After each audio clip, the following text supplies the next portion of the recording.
สุขสบายดีเนาะพ่อแม่พี่น้องทางบ้านคนเวียงเนาะวันนี้ทางเจ้าสภาเพิ่นเนาะคือครอบครัวของเรือนในทางคำแพเนาะความรวยนั่งตัวเกลือเพิ่นเลยเฮ็ดกองบุญกองทานเนาะพิกุศลหาขอผมที่เสียชีวิตไปแล้วเนาะได้กับเพิ่นกับบุตรีกุเจชาทิมหมอลำจำเป็นว่าสังสารวันนี้เพิ่นก็เชิญที่หมอลำขับสำเนื้อมาขับทรงกองบุญกองทานเนาะแต่ว่าม้วนผู้ม้วนก็พังลำเดียวเนอะวันนี้เป็นหน่อยมาเห็นซ้อนไข่ไก่หน่อยมาหอมซ้อนคันเนาะแต่สำเนื้อเขาว่าเขาเปลี่ยนเลย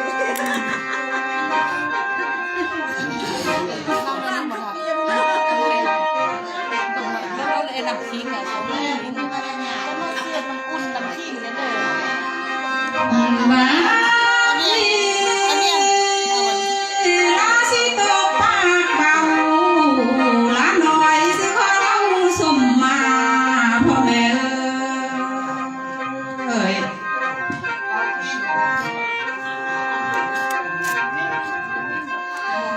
สมมาเนอ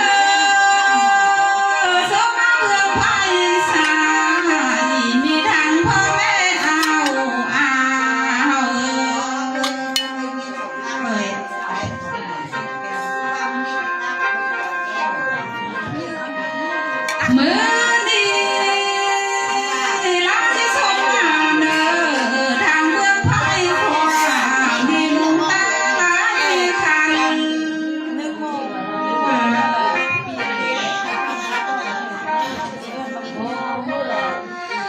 ไล่บ้านน้องจากนั้นนามีทางที่และน้องเอากินทานนี่นา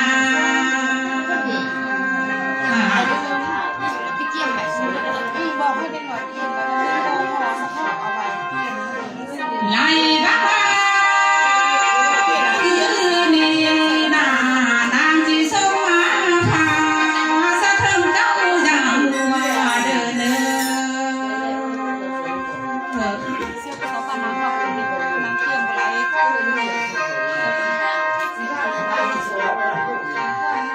มือ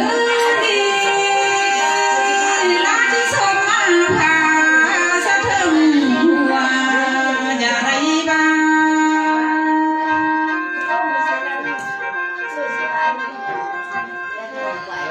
สมมาเนอทางเจ้าถิ่นเจ้าทานหากสาบานทิ้งมีนาละน้อยเล่าสมมาก่อน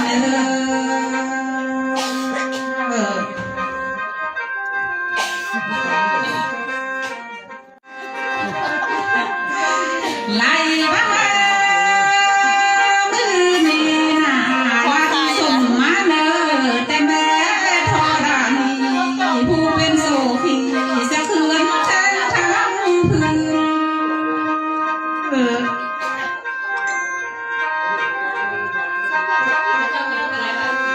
มือดีลาเข้ามาใกล้บัดนี้คอยโซมาพาสีมาเด้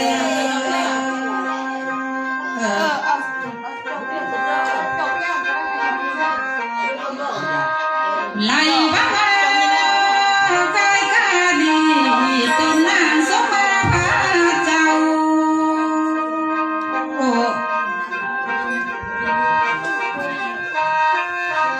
อายมองคอยเอ้ยคันมามือนี้นามาเข้าวังพลเวียงนี่นาส่งพระเจ้าผู้เด้อคุณเงินคุณไหว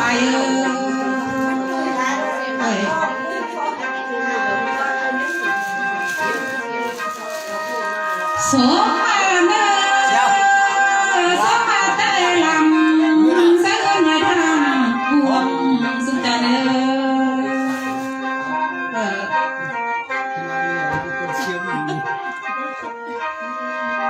ไล่บ้ามือนี่นาน้องที่สมมาเนอลำเมืองหลวงทางน้อง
มือนี้คันบ้าเขาอดนี่นาพี่น้องเอ้ยกำทางไป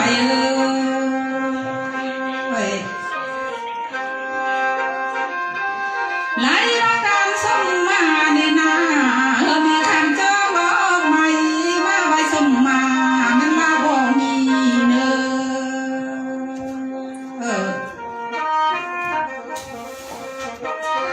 นางบ้ามือนี่นามีแต่มือหานิ้วเด้อลาสิโกกาตั้งติดลองเด้อมือนี้ร้านละที่มาลังคอยนามีแต่มือสิบนิ้วสิกลมกาตั้งเทียนเลย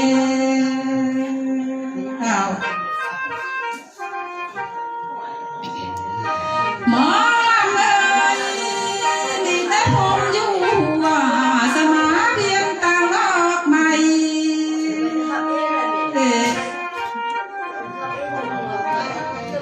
ไล่ไว้แล้วน้องนามีแต่ใส่อยู่ทองพอดอกหูสาน้องไอ้เอ้ยลาก็ดีเจอเธอเด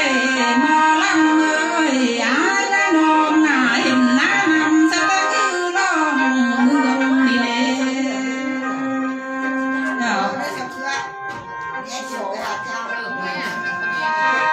สายเอ้ยไล่มาสองคนเน่าหน้าเห็นหน้าเพื่อนแต่ยังเกี่ยวเขาโอ้ไล่ว่าเจ้าเห็นคอยแต่มือมางานนี่ได้เอ้ยมือนี้ไล่มาตกจั่วพบนี้พันมีแต่ความตาหน่อยน้อง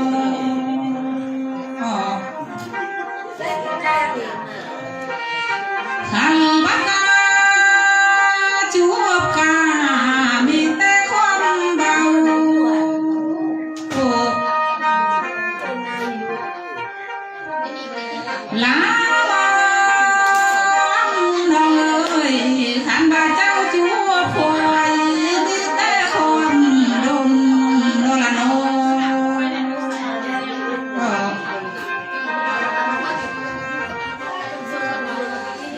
มือนี้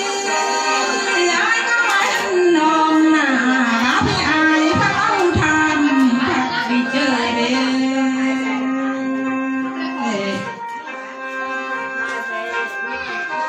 สายเอ้ยยายก็ยังรักน้องนาต้นอายพักเอาทำหานางบ่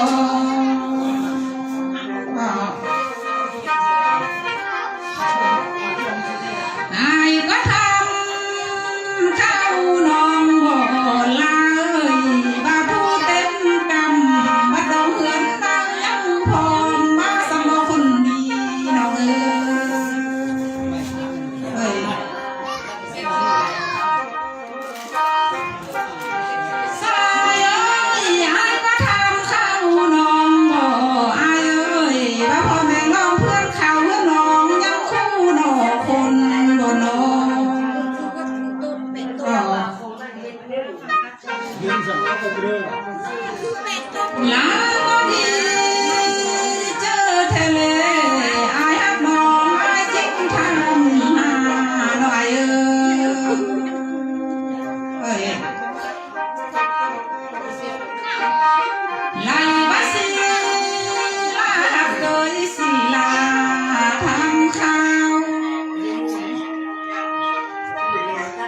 แพงลงเลยอยู่สุรินี่นา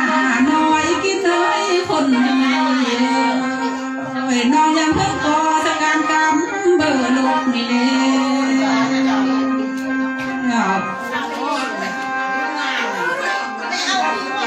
มาดีมาเพิ่งก่อการกรรมเบอร์นาได้เลยใส่กินดอกมั้ยแพงลงเลยนางยักษ์ลูกเพิ่งกาบ้านเมืองหลายที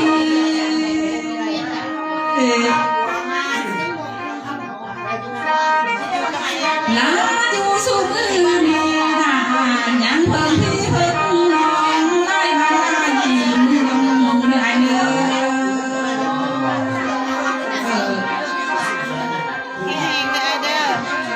ไล่บ้ามือนี่นาน้องก็เลี้ยวยังเลย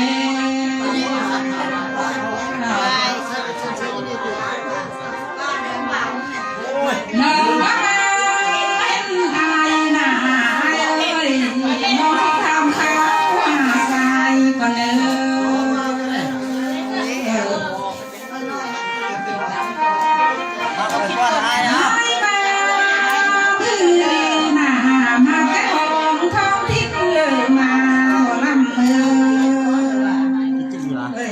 เอาเคียนกินคนนอกเลย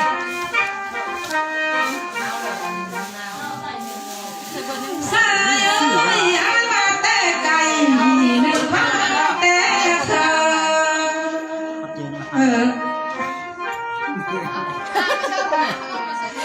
ลา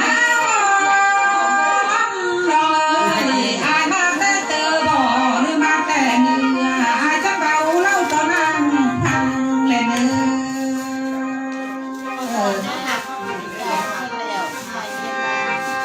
ใส่บ้า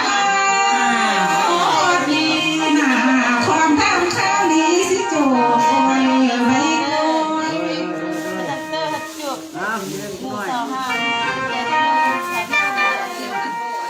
ลาดี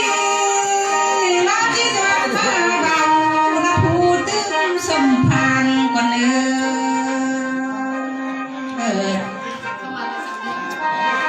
อยู่ห้องนั่นแหละเปล่า สายเอ้ยเราเที่ยวที่เชอเบอร์ล่างมาแล้วหัวใจเทียนซื้อเทียนสั่นเชอเบอร์ล่างเบอร์เจีย น้องไส้เนี่ยน้องไส้เนี่ยลายสวยเนี่ย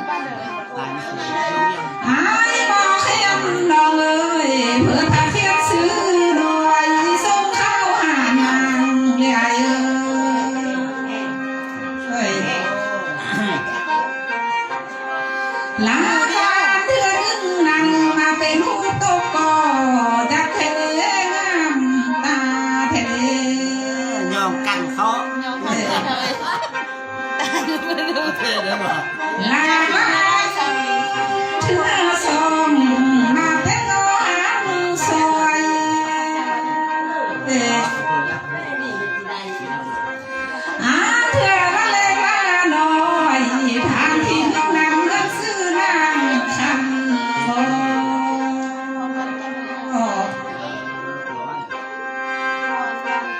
ไหลมาทำที่สองย่องเข้าหน้าเรื่องเสือลูกไหวเอ้ยเอ้ยเอ้ยนางคำเลยเอ้ยอายก็เสือคนโพดนี่พันมาโพดบ่อนานเสียแล้วไล่บ้ามือนี่นาเจ้าก็เสือคนกินคนทำมาแถวสมพานเธอว่ารับบ่ไม่สา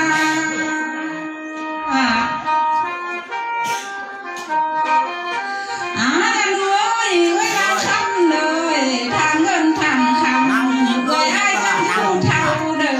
หันมาทางเข้าทางนำเธออยู่มันยืนยาวเด้อ หุ่นตาปวดปาก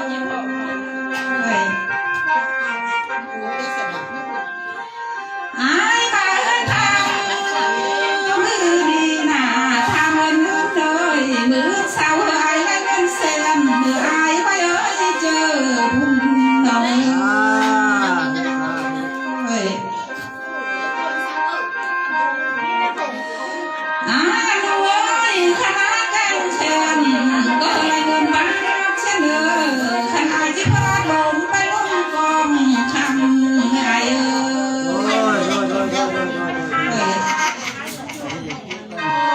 เงินจ่ายเป็นยังไงอ่ะ น้ำได้เมื่อนาเอ้ยคันว่าเงินคับแก้วหากินยาหมดเลยจบได้แหงไม่มาแถมคือเก่า ทุก อ้ายรวยไรบ้างเงินคำนั้นน่ะหากใจมือเสาให้เขามือแรงได้เนื้อ ทุกท่านทุกท่าน อีกอันหนึ่งนั่นน่ะเอ้ยการจัดการเป็นครอบครัวเลยอ้ายสาใด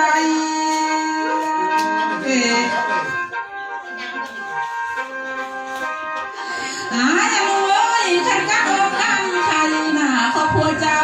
จะมีเด้อเด้อ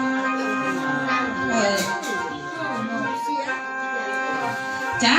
อยู่ดีเด้ออ้ายเอ้ยอยู่สองห้องคือล็อกทองเหลือนหา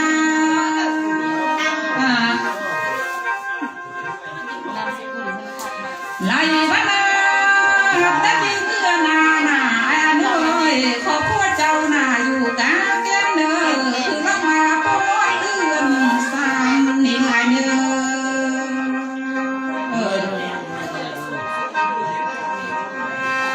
อายันเอ้ยนับได้ดีเมื่อนาหนาจังเหลืออยู่ดีเด้อคือล็อกมาเบาหำกะสิแตกนี่ไม่ไอเอ้ โอ้ ย ธรรมดา